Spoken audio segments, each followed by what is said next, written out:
this lesson number 26 comes from, is like lead where you are. I've just seen that over and over and over, where I just lead from the level of influence I have.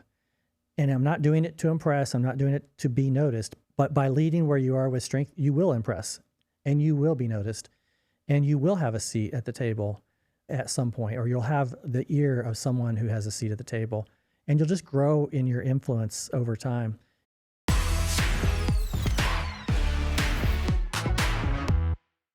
Welcome to episode 5 of season 2 of the LeadingSmart podcast, all on 40 lessons over 40 years with Tim Stevens. It just means I'm and old. I'm Holly Tate, and that's Yep. Tim. I'm not going to say anything. No. Yeah. Wise. That's the word Thank we're looking you. for. Not old, wise. Today, we're going to be diving into the topic of what it looks like to lead in messy situations. So just the grind that leadership can be. We kind of talked about the joy of leadership in last episode, even though it can be hard in leading and in team building. This episode, we're going to talk about how to get through those tough times. So Tim, let's start with, I want to hear from you. When you think back over the last 40 years, what were a few of the hardest seasons or messiest seasons of leadership for you? Yeah, I think of a time when I was serving at Granger, and we had a lead team, a senior team that had been doing life together for a long time. And I remember one Thanksgiving getting a call from one of the other leaders and saying, "Hey, I just got a disturbing report." And it was about one of our peers, about, a person on our team. And it was a pretty, wow, it's like, if this happened, oh my word. And, a moral issue with this person. And I remember like getting that, and like, it's a dagger in your heart, because this is someone you're, doing life with. Yeah. And initially it's like, there's no way that can be true. And you dive into it and you find out, oh my word, it looks like this is actually true. It might actually be worse than even we know. And, just those are the seasons. And it's, over 40 years, that's maybe happened 3 or 4 times, where it's like someone's super close that you just find things out that they aren't who you thought they were. Mm-hmm. What's really hard in that is you're leading your team or your organization through they're hearing this at the same time too. So you're having to lead them through the pain of hearing that information, and that person's no longer going to be on our team because of choices they made, while you're carrying kind of the weight of the emotions yourself. Yeah.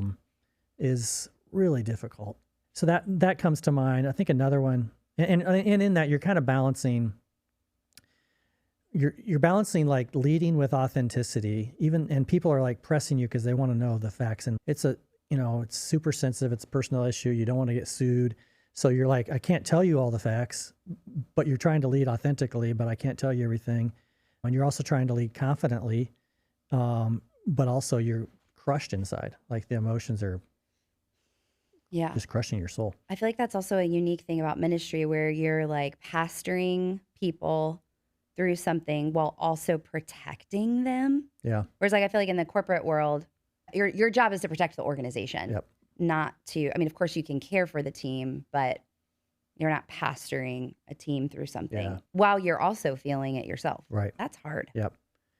And I think we've referenced Willow Creek a couple times. And just the first couple years of being at Willow Creek, it's the only time I've gone into an organization that has, been in a really, really dark and difficult place. I think when I went to Life Action, when I went to Granger, and when I went to Vanderbloom, in all 3 of those cases, the organization was kind of on the upswing, and things were looking great and strong, and I got to come in and add a bunch of value. And then coming into Willow, when things were in a really, really difficult space, and everything was down and to the right, not up and to the right. So all of every metric you would measure for health in a church was going down quickly. And so I remember those first 2 years, we just kept looking at each other as a small leadership team and just saying, we just have to do the next right thing. Mm-hmm. Like we don't, like nothing we're doing is showing any indication at all that it's working, but we know it's the exact right thing, and that eventually it will work. And that's hard when you can't see results.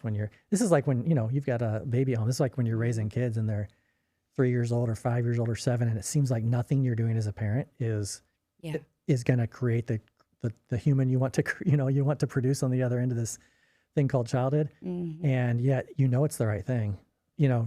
That's what it felt like. You're just kind of you're pulling the weight and nothing is actually working.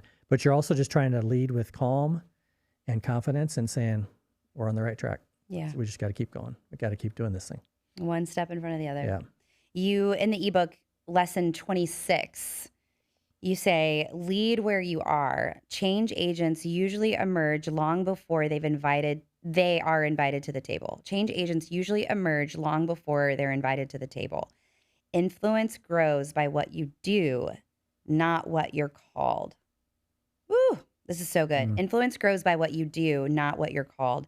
This is like a hot button for me because I see in the clients that I work with, I'm typically going in at a time where the organization is not on the upswing, probably you as well, right? You've been hired for something, whether it's plateaued growth or dysfunction or whatever it might be. And often in those organizations, I see there's a lack of ownership. It's like, well, that's not my job, or that's not my title. And they're completely missing. When that's lower down on the org chart, it's usually a symptom that is higher up on the org chart where there's a lack of ownership. And so by challenging leaders that its influence grows by what you do, not what you're called. I would also say too, there's a misconception around like, I have to have the largest team or more direct reports, whereas often those with less direct reports have the most influence potentially, So anyway, I just really appreciate this lesson. Where do you feel like this lead where you are in your journey? Like, what are some times where you really learned this lesson? This especially comes up when I'm talking to young leaders and they're in the organization and they know they can make a difference, but they don't have a seat at the table and they're frustrated by that. And they just like, if I could just be in that room, or if I could be at that table, or if I could be in that person's ear, then I could really contribute. And that's the heart of where this lesson number 26 comes from, is like, lead where you are. I've just seen that over and over and over, where I just lead from the level of influence I have. And I'm not doing it to impress. I'm not doing it to be noticed, but by leading where you are with strength, you will impress and you will be noticed and you will have a seat at the table at some point, or you'll have the ear of someone who has a seat at the table, and you'll just grow in your influence over time. When it's your first job, or you haven't been there very long, or you're in your 20s or 30s or whatever, and you don't have a lot of reps yet, like the organization doesn't know you, you built up the trust, all of those positions are filled, all of those rooms are full, there's not space for you in there. It doesn't make sense, having been on the other end of that and leading a large organization, like, when I went to Willow, at over 490 on staff, you can't have, 300 people in the room making the decision. You can't have 30 in the room making the decision. So there's not a lot of space, but that doesn't mean there's not a lot of super high level, high capacity leaders making a difference where they are. So I think like you learn to influence before you're in charge. Yeah.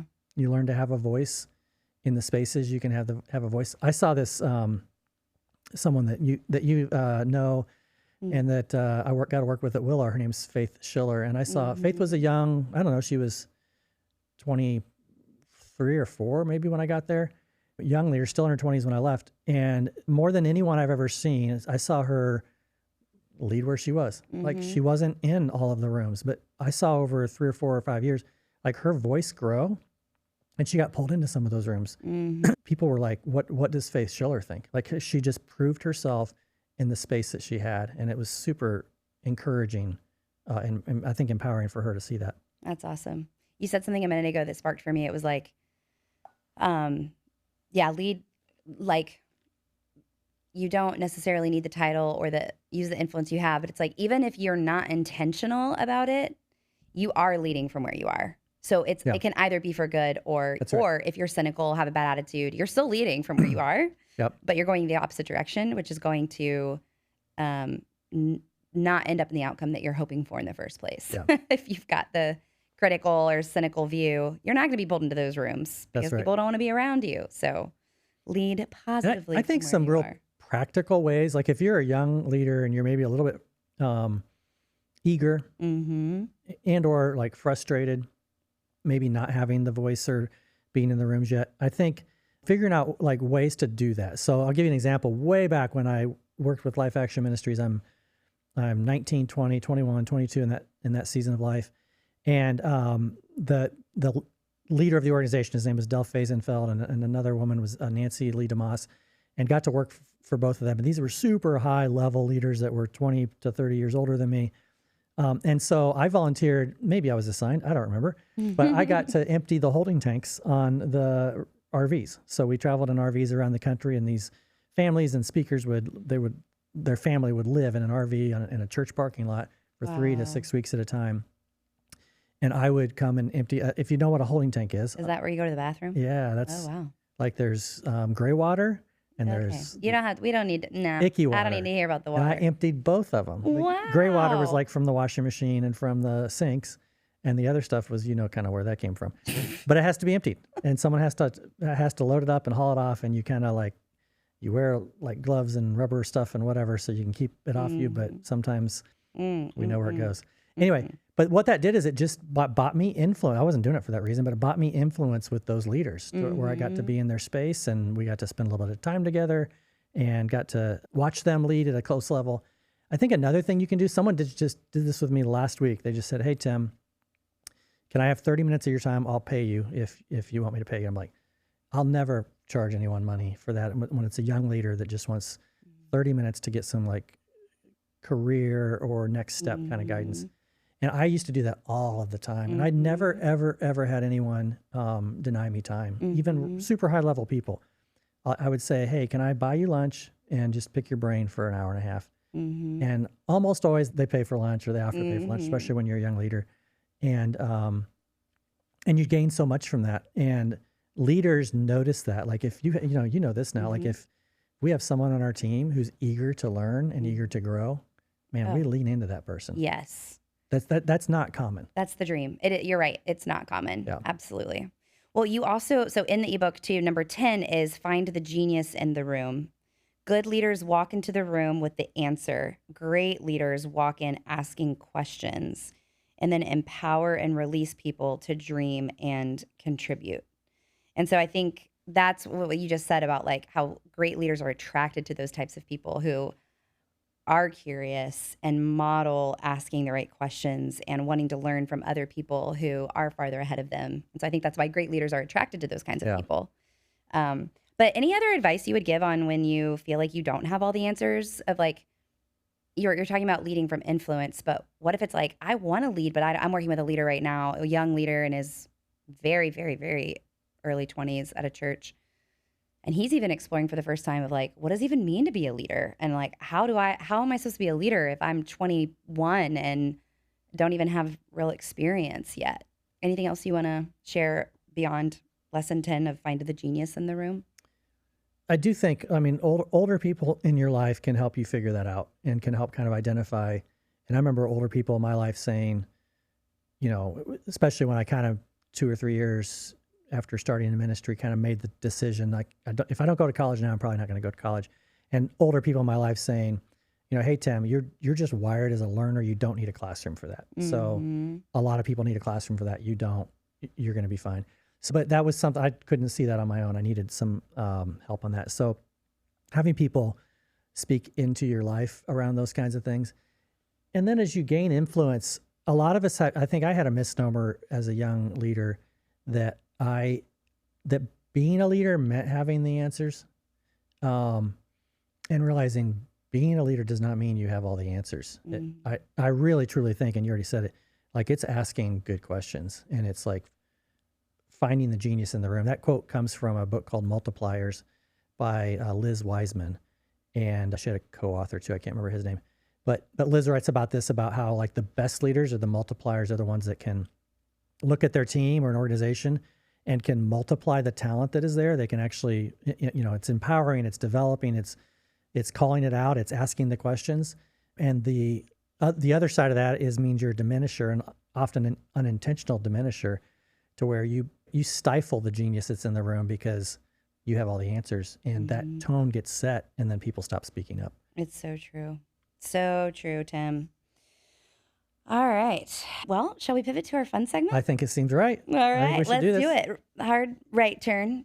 And to you know what we're gonna do? today's This one is you're gonna participate. We're gonna ask our friend Chad. Do you remember Chad? Yep, I remember we did what? Chad in season or episode 1? Was that episode 1? One or two, somewhere up early on. Okay. And so we're gonna talk to Chad again. And here's what Chad's gonna do for us this time. Chad's gonna write a poem Oh, can't wait. for us. And I will not make it a romance poem. yeah, last about time you Tim wrote Stevens. some story. That was weird. It was strike that from the record. Mm-hmm. Okay, so here's what we're gonna do. We're gonna just see how creative Chad is, but This is kind of like Mad Libs. It's like Kinda like Mad ChatGPT Libs. Mad Libs. Yeah. Yeah. Chad lives. Chad Libs. We need to trademark that. All right. Okay. I need an animal. Zebra. That's my favorite animal. Oh, Mm-hmm. little did I know. All right, zebra. 2 adjectives. Is hungry an adjective? Hungry. Is that an adjective? Are you hungry right now? I'm not, but Okay, all right. I guess I'm always thinking about food. Hungry is hungry an adjective? I know. I'm like, hungry. I Zebra. am Yeah. Okay. hungry. I think it is. Okay. We're gonna go with it. And fluffy. Hungry and fluffy. Okay. I need an article of clothing. Right sock. Oh, that was so specific. I know. That's Okay. it. Hungry, fluffy. We've got a zebra. We've got a sock that goes on your right foot. Yep. All right. A food item of food. Cottage cheese. Cottage cheese. All right. Mm-hmm. And then a place in your house. Reading nook. Do you have a reading nook in your house? No. Well, technically, do I sit there and read? No. Okay. All right. Here we go. Hey, Chad. This is Tim. How you doing? Hey, Tim, I'm doing great. Thanks for asking. How about you? Everything going well on your end? Yeah, I'm sitting here hanging out with Holly Tate. You know Holly, right? Of course. I know you'd mentioned Holly before. That sounds like a fun time. Are you guys working on something interesting or just hanging out and relaxing? Well, we want you to help us write a poem. And here's what needs to be in the poem. I need you to have a zebra. Of course, Holly needs to be in the poem. Need to reference Holly, but also a zebra. We're going to have 2 adjectives you need to fit in somewhere, hungry and fluffy. You're going to include a right sock as an article of clothing. You're going to include cottage cheese and a location being a reading nook in my house or in Holly's house. Can you write a poem with those instructions? Absolutely. That sounds like a fun challenge. Here we go. In Holly's cozy reading nook where dreams and stories weave, a fluffy zebra wandered in with stripes you won't believe. Holly sat there, book in hand, a right sock on her feet. She offered cottage cheese to all, a snack that's somewhat neat. The zebra, hungry and content, found comfort in this space. In Holly's nook with fluffy vibes, they all found a peaceful place. That was so fast That was amazing. and amazing. Oh, you know what? Oh, what? Hey, Chad, could you do it again, but in a limerick? Oh. Absolutely. Here's a limerick for you. In a nook where dear Holly would read, a fluffy zebra could quietly feed. With a right sock in sight, cottage cheese brought delight, and together they found all they need. Oh. That Although was I thought sweet. it said Nebra. Did it say Nebra? Did he say Nebra? I don't know. He might be intoxicated. Yeah. But too much cottage cheese. Even Chad Yeah. needs to eat. That was awesome. I love it. Okay. Well, as a reminder, go to leadingsmart.com/lessons or /podcast. You can find it in both of those places to get the ebook, 40 Lessons in 40 Years, where you can find all of the lessons all in one place and be inspired. I also want to make sure that you know about our 2026 gatherings. We have a couple of exciting updates. This is exciting. This Yep. is very exciting. This is our first time to ever talk about it on the podcast. Hooray! Yeah. Episode 5, here we are. So we have our 2 executive pastor in-person gatherings that we have every year, one in California and one in Florida. And we are also adding a senior pastor gathering this year. So Tim, tell us about that. Yeah. First time we've done this, as Holly just eloquently said. It will be in Palm Springs. The lead pastor one will be in Palm Springs. It's limited to 40 lead pastors or senior pastors, whatever that title is at your church. Dave Dummett, who I've talked about on this podcast before, just kind of stepping off from being the senior pastor at Willow Creek for the last 5 years.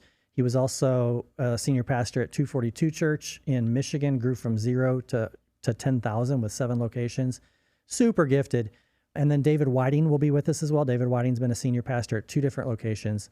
Holly, I think you'll be there with us. Yes. So looking forward to that. And when I mention these guys, this isn't going to be like a teaching, talking head, kind of like we're not going to be doing like 40-minute lectures. We're going to be there to really talk through what's on your mind. What are the things that you're wrestling with, that going through? And we've got some veteran senior pastors in the room that'll be able to kind of help lead those discussions. And the executive pastor one, very similar as well. Holly and I co-host that one, and we'll be meeting in Palm Springs and then also in Clearwater Beach. Clearwater Beach, it's the first time we've been to that location. Yeah, I'm excited. We've got a yacht.